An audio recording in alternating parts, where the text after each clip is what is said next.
တွေကိုလက်ထပ်လိုက်ပြီတဲ့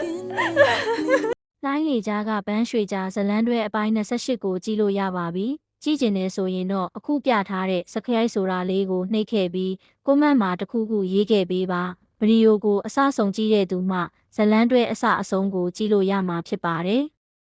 မကြည့်ချင်ရင်တော့ကြော်သွားလိုက်တာမိတ်ဆွေတို့အတွက်အကောင်းဆုံးဖြစ်မှာပါအားလုံးကိုကျေးဇူးတင်ပါတယ် မင်းစီနာကဝက်ချက်လေးလာညှစ်ပေးပါအောင်ကောင်လေးချောချောလေးတယောက်တော့ကြည့်အောင်ကလေးကဝက်ချက်လေးပေါက်နေကလေးက Telegram မှာပါရင်ကြည့်လို့လည်းမသိဘူးချစ်ကလေးအိုင်တော့တဲ့မင်္ဂလာကမရှိသေးဘူးတဲ့မမတော်တဲ့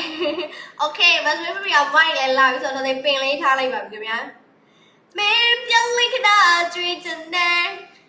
ရီစားနဲ့ပြက်လာပြီရောရီစားနဲ့ပြက်ရင်ဘာခတ်တော့နောက်တစ်ယောက်ထားဘာဂိမ်းဆောင်းပါလဲဆိုတော့30နိုင်ပေါ့နော်ဆိုတော့ဂိမ်းလေးဆောင်းပါပါဒီညတော့ဂိမ်းဝေးဖောက်သွားပြီမယ်တော်ဖန်လေးကိုတော်ဂိမ်းဝေးလေးဒီညပေးသွားပါမယ်ခင်ဗျာမားသားရဲ့အမေနဲ့ရှင်းဖေးကျမမြူနိုင်ကျမငယ်ငယ်လေးပဲကြိုက်တယ်တသေးလေးပဲကြိုက်တယ်တော်ရေးစလောက်ခဲ့ဟာကွာကန်လေးတိမ်တိုက်ကိုကျွလစ်ဦးဆိုင်တော့ဦးလာဒီညဂိမ်းဝေးဖောက်